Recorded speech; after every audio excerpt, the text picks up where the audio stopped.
Young brothers vanished in 1985 to 17 years later their toys are found deep in the woods. My name is Andrew Rook. And for most of my life, I believed my cousins died in the woods behind their house in 1985. That's what everyone believed. 2 boys. A summer afternoon. The dense stretch of forest between Red Pine Hollow and the lake. No bodies, no blood. Just gone. That was the story. But the truth, as I came to learn it, is stranger than anything you've heard on the news.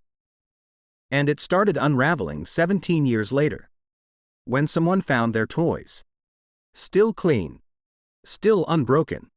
Still playing music.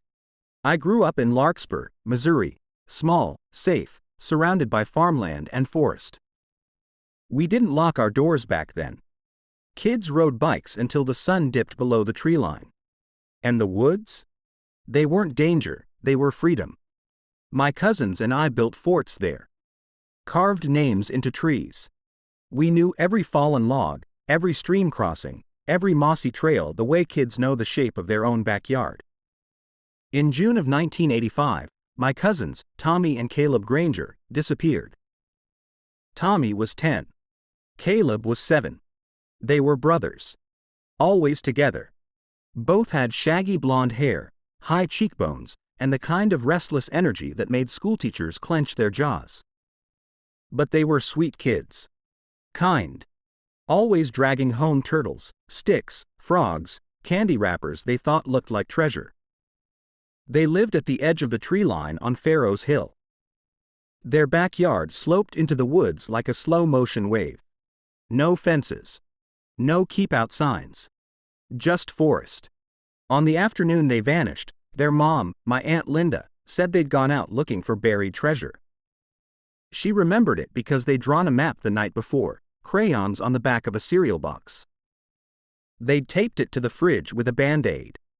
That map was gone by the time the police arrived. The search started fast. Volunteer crews. Flashlights. Helicopters.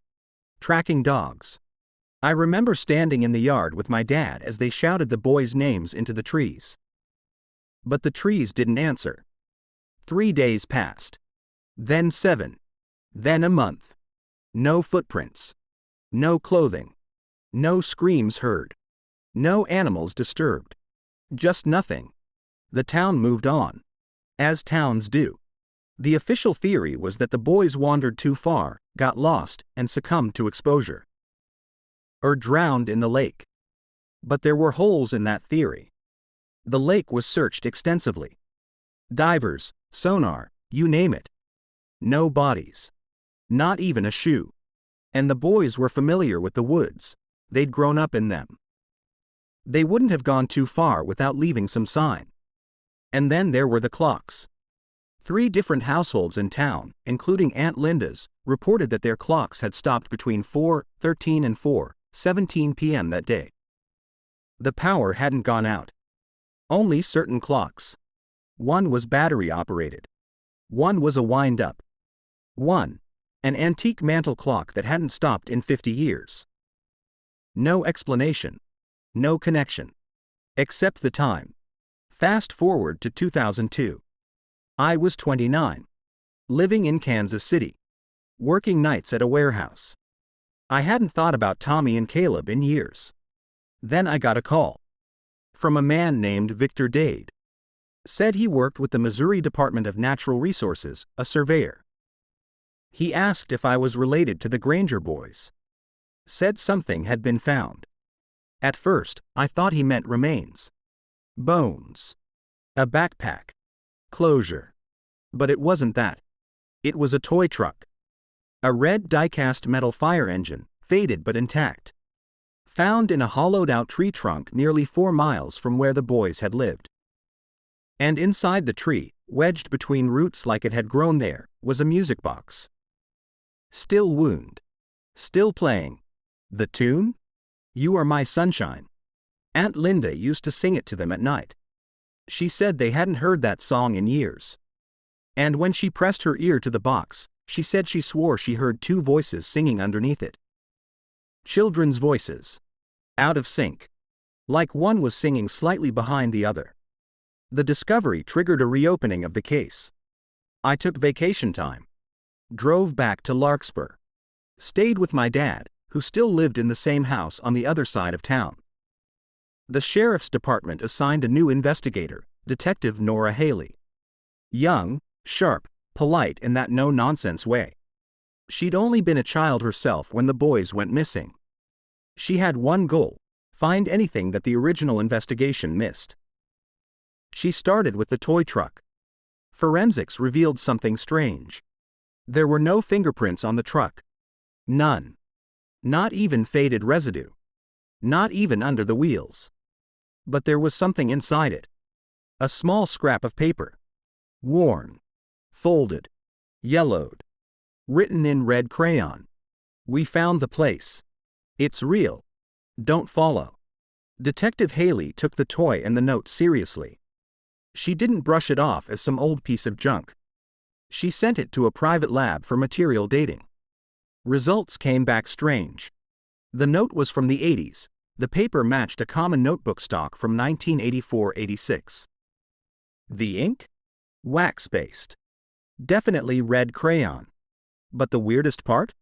The surface of the paper showed signs of moisture damage and fungal exposure, common in soil, except the lab said it couldn't have been exposed for more than a year. It looked like it had been buried recently. But the toy itself was clearly from the 80s and discontinued by 1986. It was as if the note had been written recently, then placed inside a decades-old toy, a toy that had somehow been preserved deep in the woods. Haley asked me to walk her through the woods with her. She wanted a local's perspective. Even after all those years, my feet still remembered the paths. The stones. The tree with the knot that looked like a screaming face.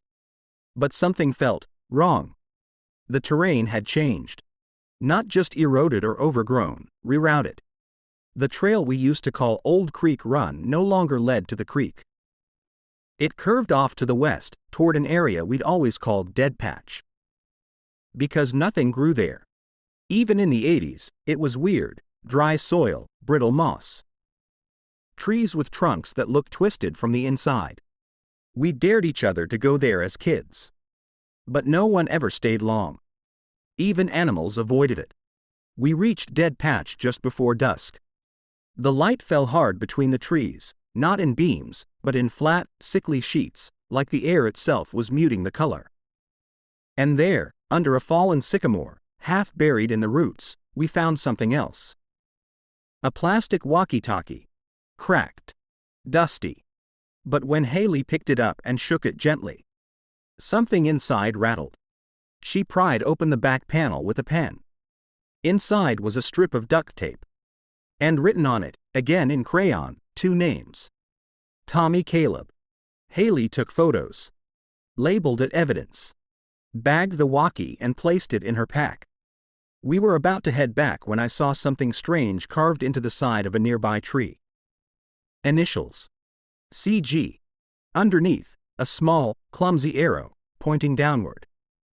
We started digging. Just shallow. Brushing back leaves, dirt, time. We didn't find bones. We found plastic army men. 12 of them, standing upright in a ring. And at the center, a rusted metal cap gun. Still loaded with a red paper roll. One of the soldiers was melted. As if burned from the inside out. Back in town, Haley began looking into old witness reports. Neighbors, hikers, people who'd claimed to see the boys after their disappearance. Most had been dismissed as false leads. But one name kept showing up. Walter Frey. A farmer who lived on the far side of the woods. Past the lake. He'd reported something back in 1986. Said he'd heard laughing in the trees. Late at night. Not teenagers. Children. When deputies checked his property, they found nothing. But Walter insisted he'd seen two boys darting between the trees, same blonde hair, same heights. He even said one of them waved at him. But it wasn't a normal wave. He said the boy's hand was blurred. Like it had moved too slowly or too fast. He said it was like his arm didn't belong to him. We visited Walter. Now in his 80s. Still sharp. He remembered everything. They weren't lost, he said. They were delayed. Like something was keeping them there. Not trapping. Just keeping. The woods don't forget, you know. People think trees are silent. But they hum. And when they hum together, it's to hold something in. Haley asked him if he thought the boys were still out there. He didn't answer. Just looked toward the window and muttered. Sometimes I still hear 'em. Always at the edge. Never inside. A week later, someone broke into the evidence room at the county sheriff's office. They didn't take anything valuable. Just one item. The walkie-talkie. It was found 2 days later, left on the Granger family porch. Duct tape removed. Battery replaced. And it was on. When officers turned it off, it clicked once. Then again. Then a faint, distant voice crackled through. Still here. Don't tell Mom. She won't understand. It's not bad. It's just different. Haley quit smoking the next day. She told me something she hadn't told the department.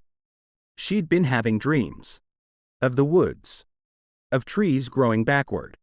Of toy soldiers turning their heads. Of 2 boys playing hide and seek with no one else around. She said it wasn't scary. It was worse than that. It felt normal, she said. Too normal. Like my brain had stopped caring what was real. That's when she found the map. We were going through old storage at Aunt Linda's house. Boxes stacked in the attic. Most ruined by heat and moisture. But in one, wrapped in an old scout neckerchief, we found it. The cereal box map. Faded. Folded in half. On the back, a crayon drawing of the woods. Rough trails. X's. A tree marked Big Bark. But what stopped us was the label in the lower corner. The place where time is slow. And below it, a warning. Only go at sunset. Only once. Don't go together. We planned the visit carefully. Haley wanted it to be controlled, 2 officers as backup. A GPS tracker, field notes, multiple photos. But something in me, maybe instinct, maybe something deeper, pushed back against that. Only go at sunset. Only once. Don't go together. The warning wasn't just a child's scribble. We both felt it. So we agreed I would go alone. It was September 1st. I left just before golden hour, walking the old path that led through Dead Patch and deeper, following the map as best I could. It didn't match the terrain perfectly. Some parts had shifted. A stream that used to bend left now cut hard right. A ridge we used to climb was now buried under deadfall. But one thing hadn't changed. The tree. Big Bark. That's what they'd called it on the map. A sycamore. Massive, wide-trunked, with a scar down its side that looked like someone had once taken an axe to it, but never finished the job. And near its base, right where the map showed it, was a small pile of stones arranged in a near-perfect circle. No animals around. No birds. Just silence, thick like wool. I stepped into the circle. Nothing happened. No lightning. No visions. No supernatural surge. Just a strange sense of heaviness in my chest. Like I'd inhaled fog. Then I heard it. Faint. From deeper in the woods. Laughter. Children's laughter. Not playful. Not manic. Just steady. Almost rhythmical. I turned to look, but saw nothing. Yet I knew someone was watching. I kept walking. 30 yards past Big Bark, the trees grew denser. The air was cooler. And then I saw it. A clearing I didn't remember. Roughly circular. Maybe 40 feet across. And at the center, a wooden crate. Small. Weather-worn. Covered in moss. I approached slowly, every step crunching like thunder. There were carvings on the side. Faded. Barely visible. But I made them out. 2 names. Tommy Caleb. And beneath them, a date. April 5, 1985. Started here. I opened the crate. Inside were toys, perfectly preserved, a set of jacks, a marble shooter bag, a half-used sketch pad with a dinosaur drawn in thick green pencil, and a wind-up tin robot. I picked it up. It was cold. I turned the crank. It began to walk, stiffly but smooth. And then, I swear, it turned its head. Just slightly. Toward me. Then stopped. I heard movement behind me. I spun around. Nothing. Then, again, the laughter. Closer now.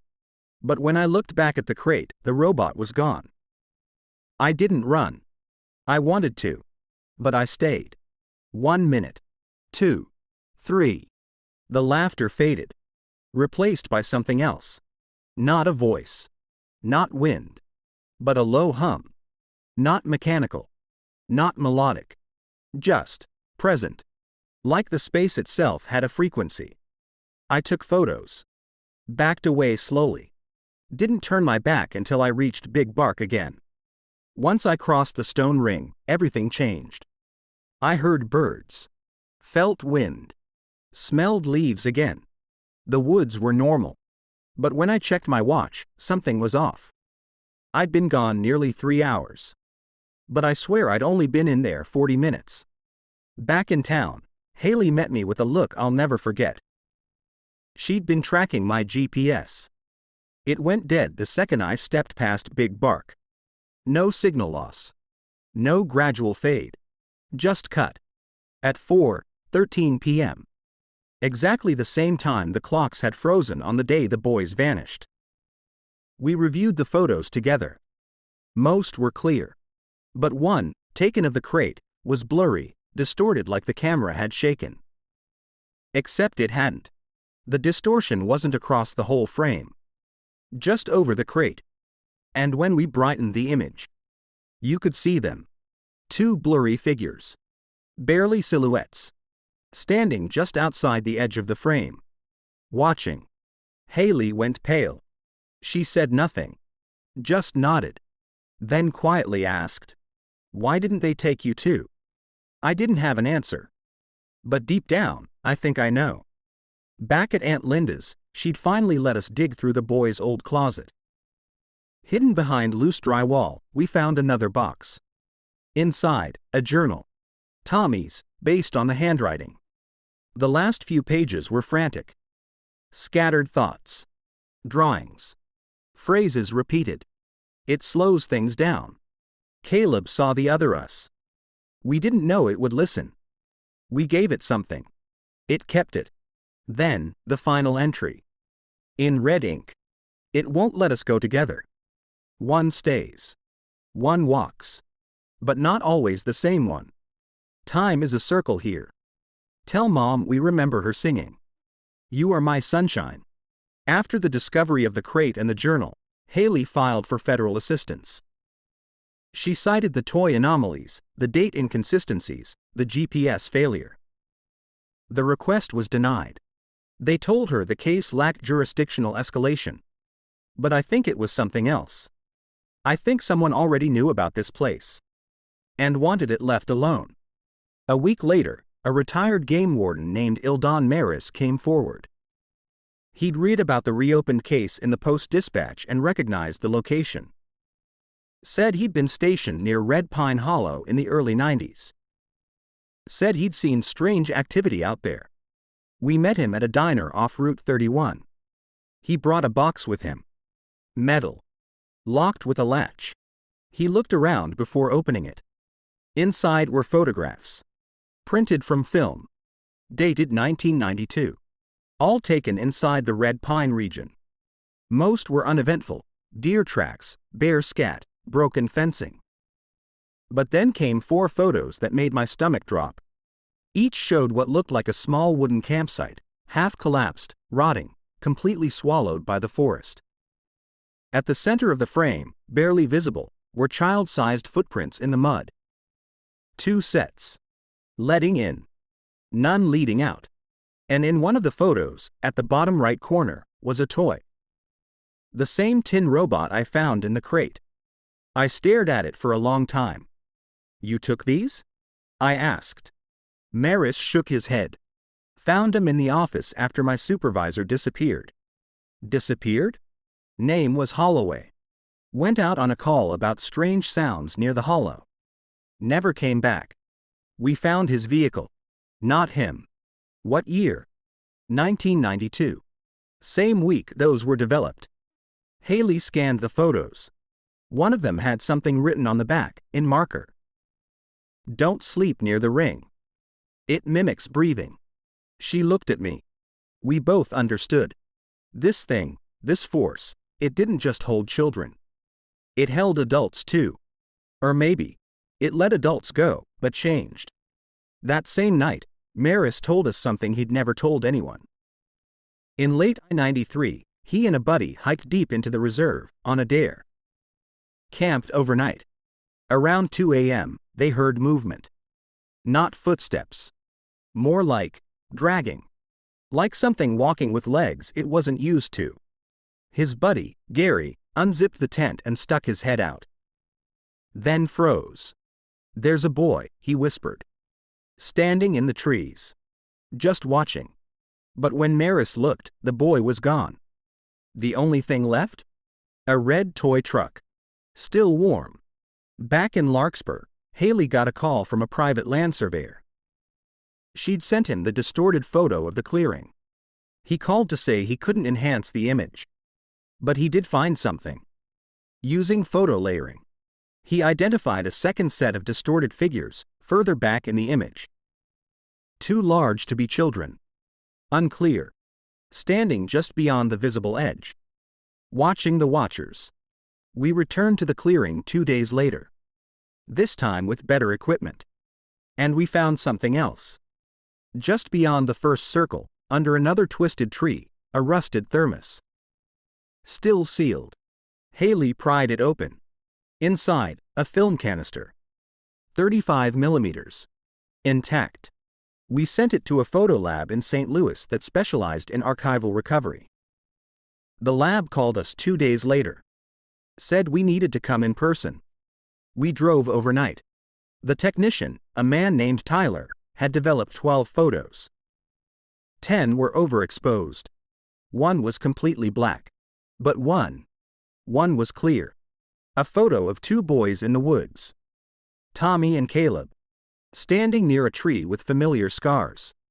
Both smiling. Wearing the same clothes they vanished in. But behind them, partially hidden by the blur of motion, was a third person. Adult. Hands on both boys' shoulders. But here's the thing. The adult was turned away. We couldn't see their face. But on their right wrist was a very distinct watch. A 1972 Vietnam vet commemorative Seiko. Exactly like the one worn by game warden Holloway. The man who vanished in 1992. That's when I realized something I hadn't dared say aloud. This thing isn't taking people. It's holding them. And not just holding them, mixing them. Rearranging time. Sewing together layers of memory until nobody, not even the forest, knows who belongs where anymore. Haley wanted to issue a full report. Go public. But that night, her apartment was broken into. Nothing was stolen. Except the film photo. And the journal. And the walkie-talkie, which she'd taken home after it was returned. In its place was a single object. A small metal soldier. Melted. Standing upright on her kitchen counter. Haley took the melted toy soldier to the lab herself. She didn't tell the department. Said she didn't trust anyone anymore. Meanwhile, I went back to the Granger house. Aunt Linda had moved in with her sister years ago. The place was abandoned but still standing. Time had worn the paint to flakes, the grass into a tall, untamed carpet. I let myself in. The air was stale. Smelled like dust, old paper, and dry wood. I headed upstairs, to the boys' room. Nothing had been touched. Posters on the wall. Stickers on the dresser. An old flashlight beside a stack of Hardy Boys books.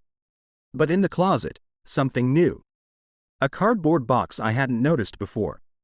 Inside, a cassette tape. A folded paper napkin with "Listen Before You Dig" scrawled in red marker. and an envelope labeled, "To Drew. In case they don't let you go." I brought the tape to a friend of mine who worked in audio restoration. He cleaned it, ran it through his equipment, and gave me headphones. "It's rough," he said, "but you'll want to sit down." I hit play.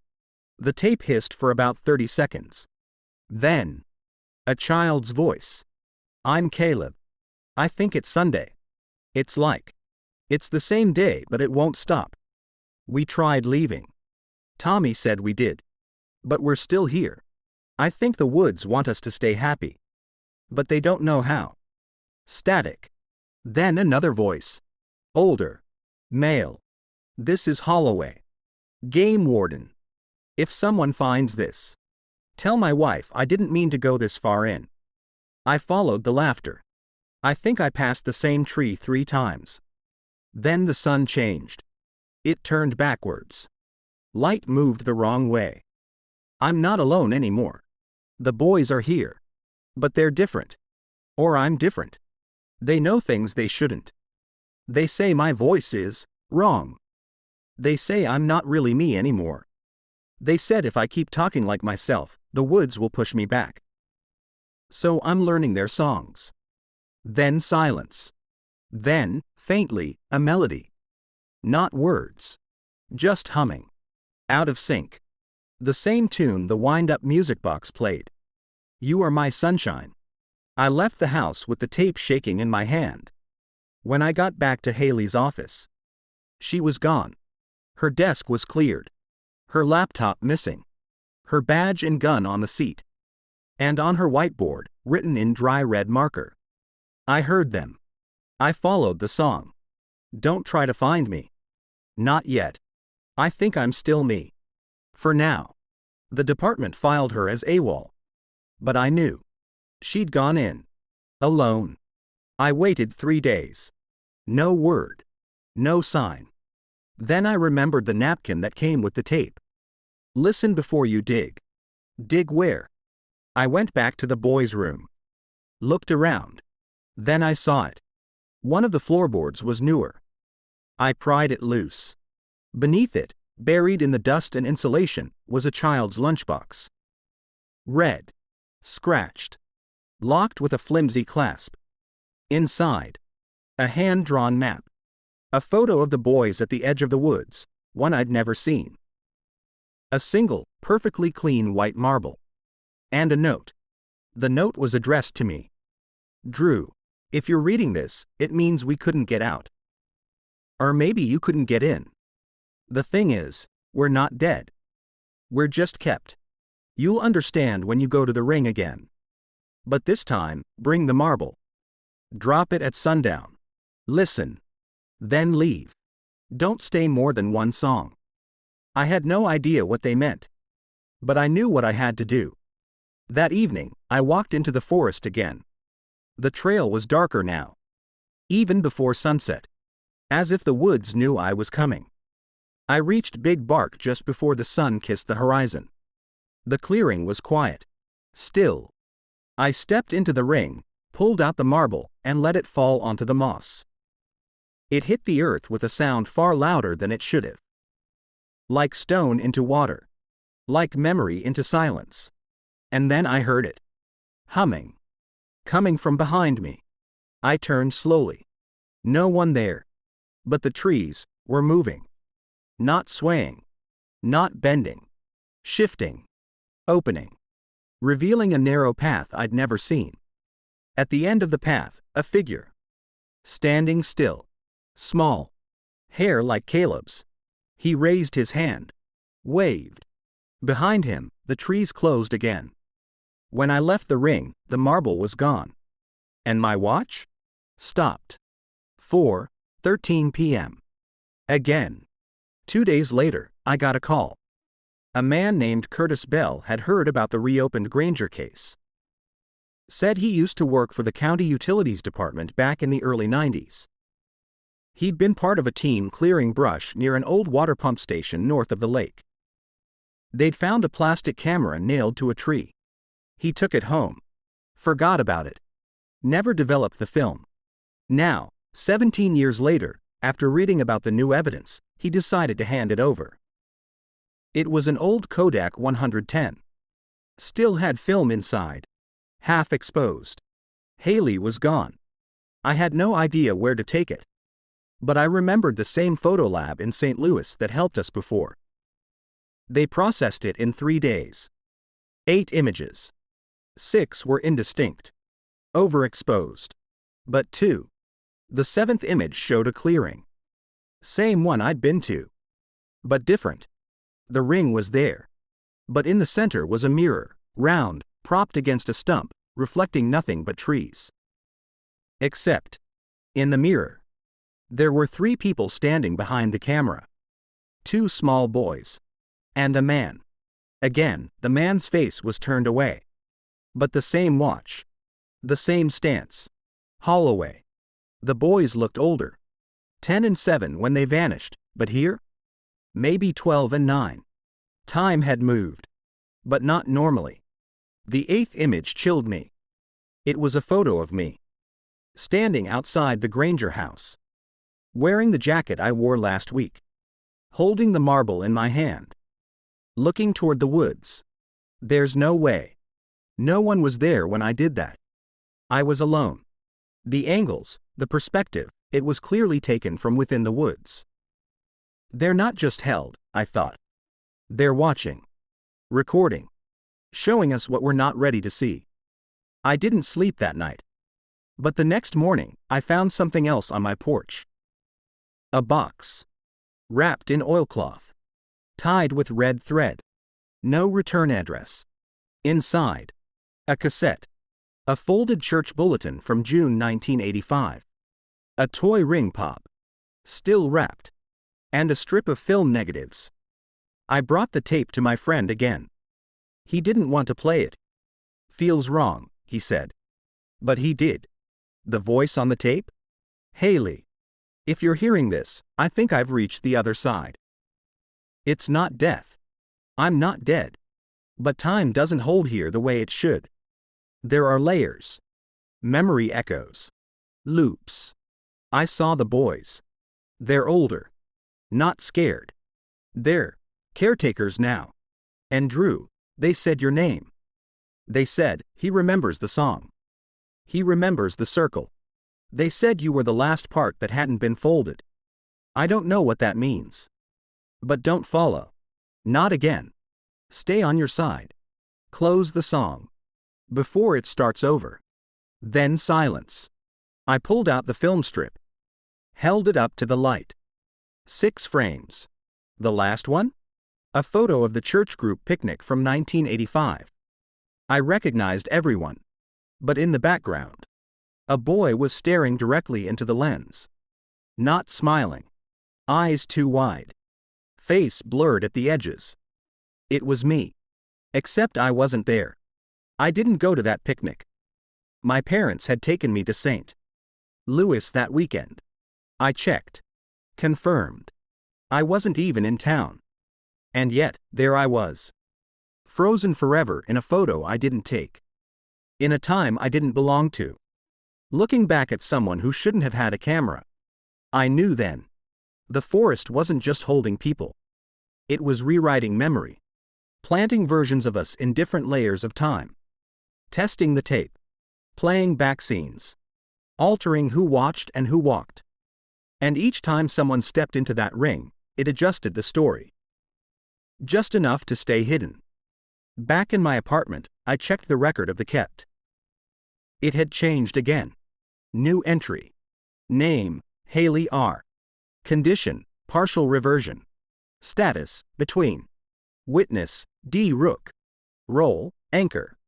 Him, incomplete. And below that, another line was forming. But the ink wasn't dry. It was still wet. Still writing. I stopped checking the time. After the cassette with Haley's voice, after the photograph where I appeared decades before I was ever there, I realized the rules of sequence no longer applied. You weren't meant to follow events out here. You were meant to circle them. And hope you remembered which loop you were on. That week, a woman from 2 towns over, Ellie Whitman, called the sheriff's office with a strange claim. Said her son, who was 9, had been playing near the woods behind their home when he came back holding a toy dinosaur. She showed us a photo. It was a cheap plastic T-Rex, painted green, one arm missing. I knew that toy. So did Aunt Linda. It had belonged to Tommy. We went to the Whitman's house. The boy was quiet. Polite. Almost too polite.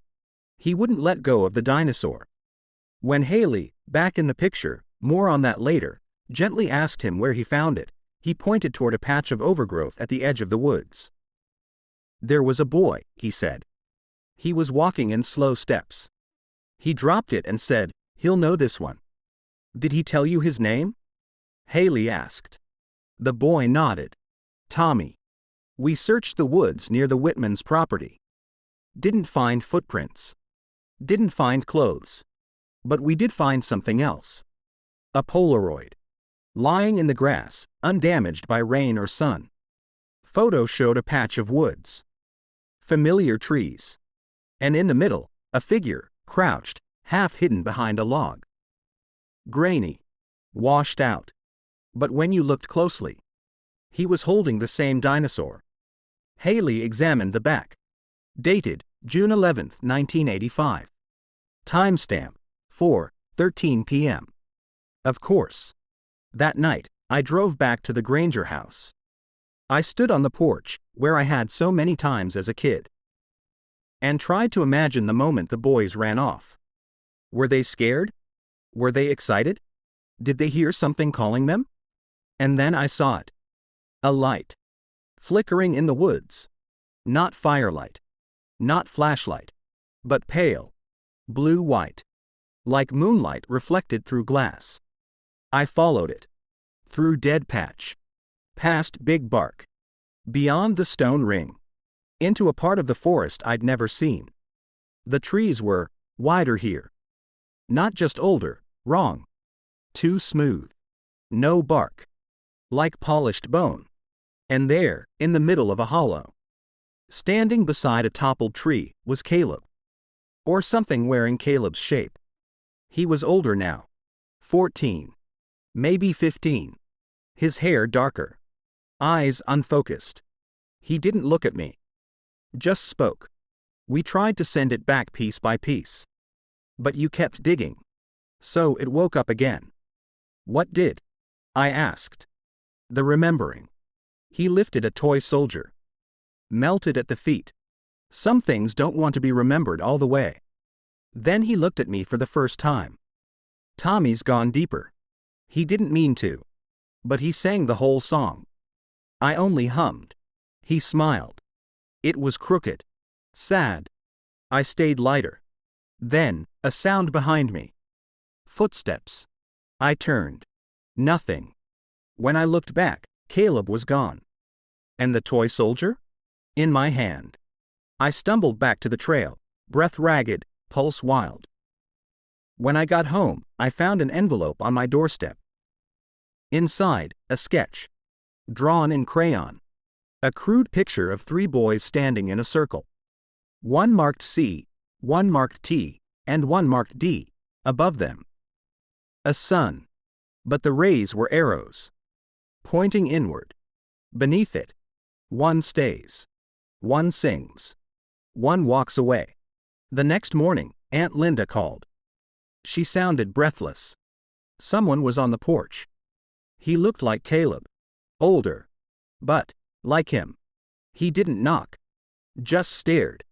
Then walked back into the woods. Did he say anything? She paused. Just one word. Over and over. Anchor. Anchor. Anchor. Back in town, Haley returned officially to the case. No one asked where she'd been. She didn't tell. But her eyes had changed. She moved slower. Spoke in short, clipped phrases. And when she read the sketch I brought, she nodded. They're finishing the cycle. What cycle? I asked. You. Me. Them. The thing that holds it all.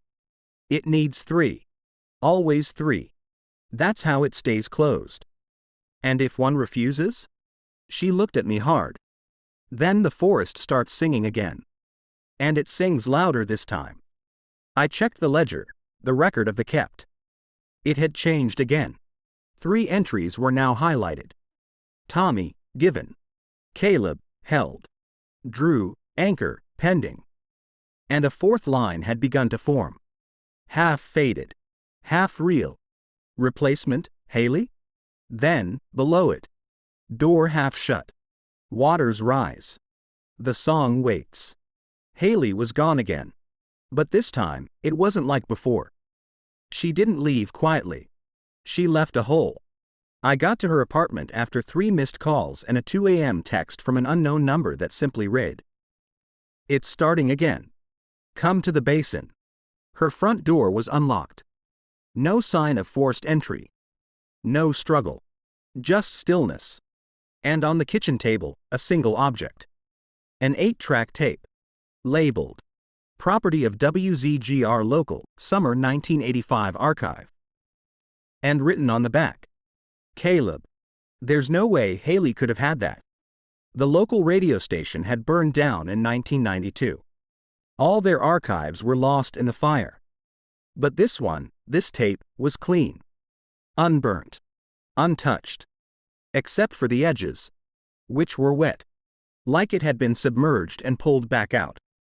I took it to a retired audio tech named Lem Cooper. He still had an 8-track player wired into his garage. He plugged it in. Pressed play. The tape began with music. Soft jazz. A weather report. Generic. Then, about 6 minutes in, the jazz faded under a new voice. A young boy. Clearly reading from a script. But the words weren't right. "Hi, this is Caleb. I'm 10. Or maybe not yet. Today's date is. I'm not supposed to say. But the sky was purple this morning. And Drew, if you're hearing this, then the circle never shut. You should go back to the tree. The one with the cut that never heals. We left something there. It might help you stay you. If not, you'll hum without noticing. That's how it starts. And Haley, thank you for the anchor. It helped us walk backwards without getting stuck. I'm sorry we lied about the mirror. It never showed the past. Just what we remember as the past. But sometimes that's worse. Because we remember it wrong on purpose. I hope we're still friends after. After the forest closes. If it ever really does. The tape clicked. Looped. Started again. Same message. Same tone. Exactly the same, no variation. Like it had been locked in a loop since 1985. I returned to the woods. I didn't wait for sunset this time. Didn't care. I just walked. Past Big Bark. Past the ring. Deeper. Until the trees grew quiet again. Then I found it. A mirror, half buried at the base of a crooked pine. Just like the sketch. But this one was cracked down the center. I picked it up. The reflection was off, not warped like glass. But timed wrong. My movements lagged by half a second. Like the mirror was processing. Then it flashed. Just once. And in that flash, I didn't see me. I saw Haley. Standing in a white room. No doors. No shadows. She was mouthing something. No sound. Then she raised her hand. 3 fingers. Then 2. Then 1. Then the mirror went dark. I stumbled backward. Nearly dropped it. But behind it, tucked under dry pine needles, was a black and white photograph. Dated, August 1985. The boys. Sitting beside a tree. And in between them, holding something in her hands. Haley. Wearing the same clothes I last saw her in. Her modern jacket. Her 2000s boots. In a photo from 1985. Looking directly at the lens. I drove straight to Aunt Linda. I didn't know what else to do. She was sitting in her kitchen, flipping through a shoebox of photos. Said she'd been remembering forward again. I didn't ask what she meant. Because she handed me something. A photo I'd never seen. Of me. As a teenager. But not one that ever existed. I was standing in the woods. Right hand raised. Eyes closed. And written on the back. Drew, the second time is the trap. The third time is the key. You walked once. You watched once. The next one, choose. That night, I got another message. No name. No return. Just one line. They're going to let Tommy out soon. I didn't sleep the night after I saw Haley in the mirror. Her image burned into my mind, not scared, not begging for help. Just resigned. Like she understood something I didn't yet. Something final. The next day, I got a call from Sheriff Paulson. Told me someone had shown up on the edge of the Faro Woods trailhead. Disoriented. Alone. And carrying a name tag. Not one of those plastic modern things, an old-school laminated field trip badge. Written in block letters. Tommy Granger. Grade 4, Red Pine Elementary. June 1985. I drove out there faster than I thought my old truck could go. When I arrived, Paulson was standing by the roadside with 2 deputies. And sitting quietly on a bench, legs swinging beneath him, was Tommy. Only it wasn't the 10-year-old boy who disappeared in I-85. He looked 15. Maybe 16. Older than when he vanished. Younger than he should be. Eyes pale blue. Expression calm. But there was something else. He didn't blink often. Didn't fidget. He was still in that eerie way kids never are. Like he had time to wait through silence. I knelt in front of him. Tommy, do you know who I am? He tilted his head. Then smiled. You were funny when you were little. You asked if the moss was the forest's carpet. That was a good one. My throat dried up. Where have you been? He looked at the woods. Then back at me. In the middle. Where it's slower. Where you can trade without breaking things. They took him to the hospital for observation. He allowed it. Didn't resist. Let them run tests. Blood work. MRIs. Everything came back normal. Completely, inexplicably normal. When they brought him back to the station to wait for Aunt Linda, he asked to speak with me alone. I agreed. We sat in the break room. Fluorescent lights buzzing above. Cheap coffee smell. And then, without any prompting, he began to talk. You're not here to rescue anyone, he said. You're here to decide which part of the circle stays open. What does that mean? I asked. He tapped the table softly. Once. Twice. 3 times. There's always 3. One who walks in. One who watches. One who anchors the rest. You were supposed to be the anchor. But Haley took your place. Only part of it. He leaned forward. His voice dropped. She hummed the tune in full. But she didn't know what it cost. And now, the song's broken. So the forest is writing a new verse. I asked him what he wanted. What the forest wanted. He looked up at the clock. 4:13 p.m. Frozen again. It had been ticking just a second ago. He smiled. It doesn't want anything bad. It just doesn't want to be forgotten. And people forget things too fast unless someone stays behind to hum. So we do.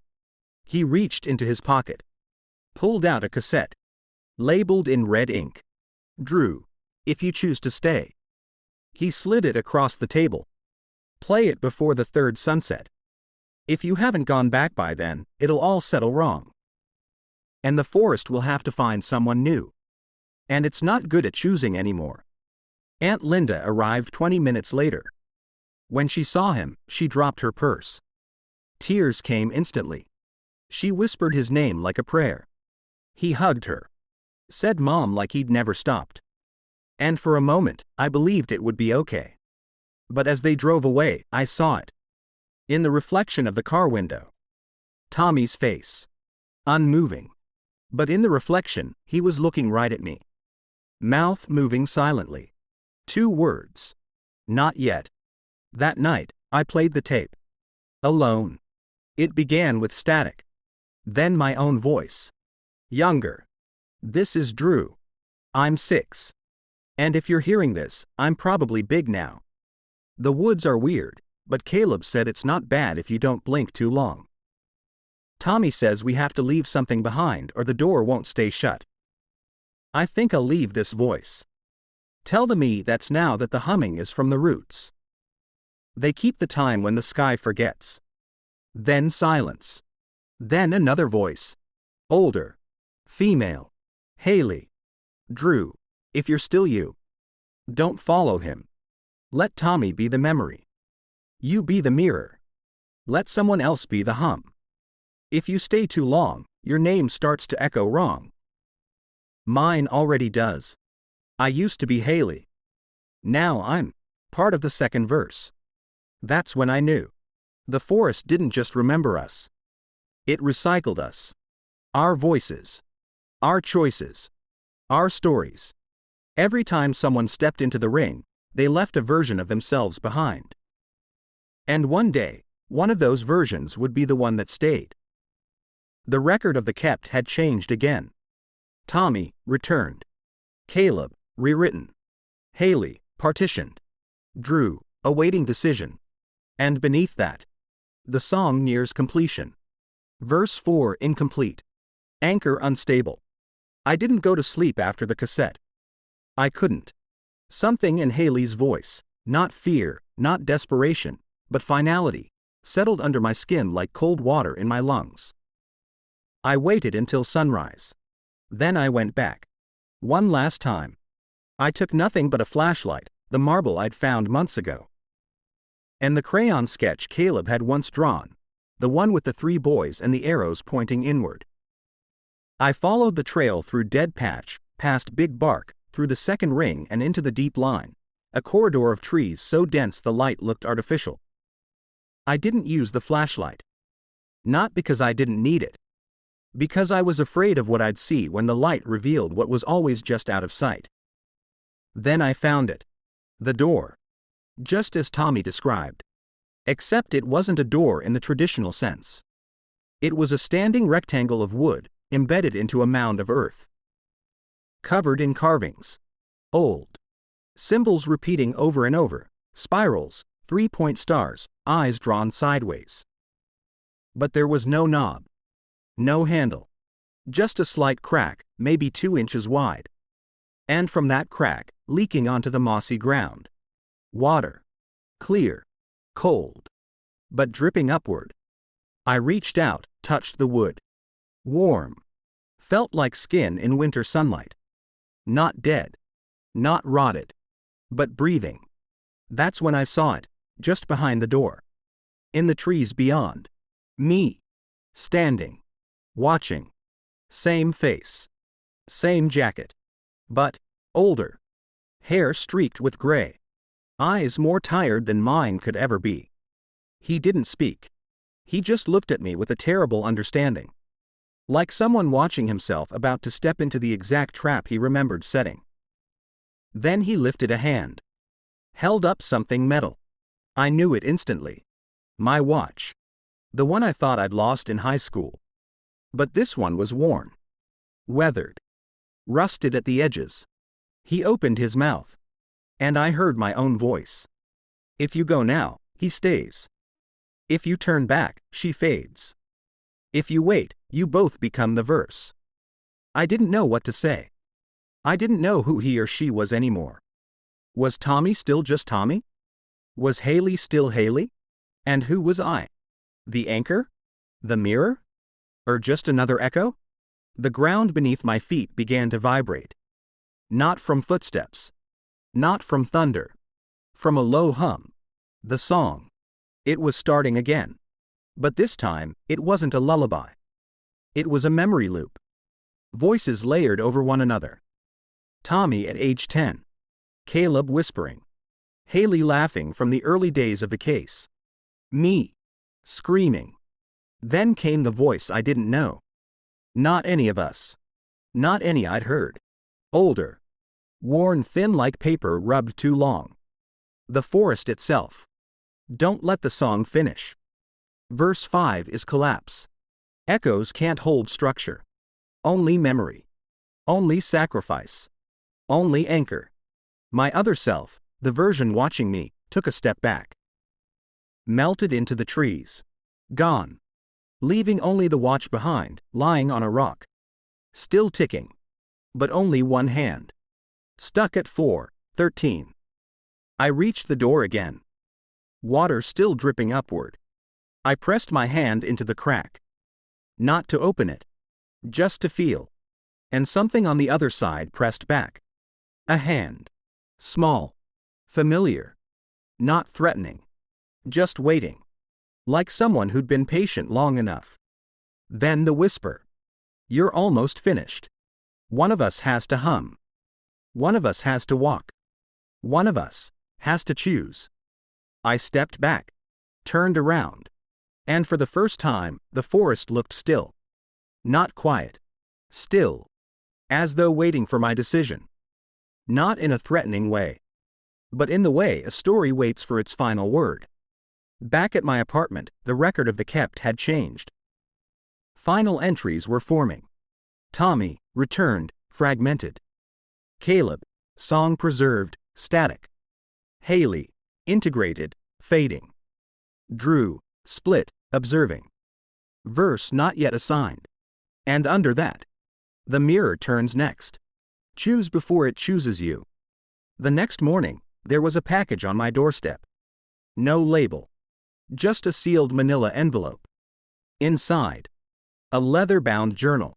Stamped on the front. D. Rook 2003-2009. Except I never owned this journal. Never saw it before. And the date range? That was the future, years I hadn't lived through yet. But inside, my handwriting. I opened the first page. June 3, 2003. Today I finally remembered what I chose not to do. I didn't walk into the door. I didn't hum the song. I left it open. Just wide enough for a memory to slip out. Now I hear the humming in my teeth. Not loud. Just under the noise. It's waiting. But not angry. Just unfinished. I flipped ahead. Page after page, all written in my hand. Entries about Tommy returning again, older each time. About Haley visiting in dreams, humming the melody backward. About the forest asking new names. Until the last entry, written in a thicker, shakier script.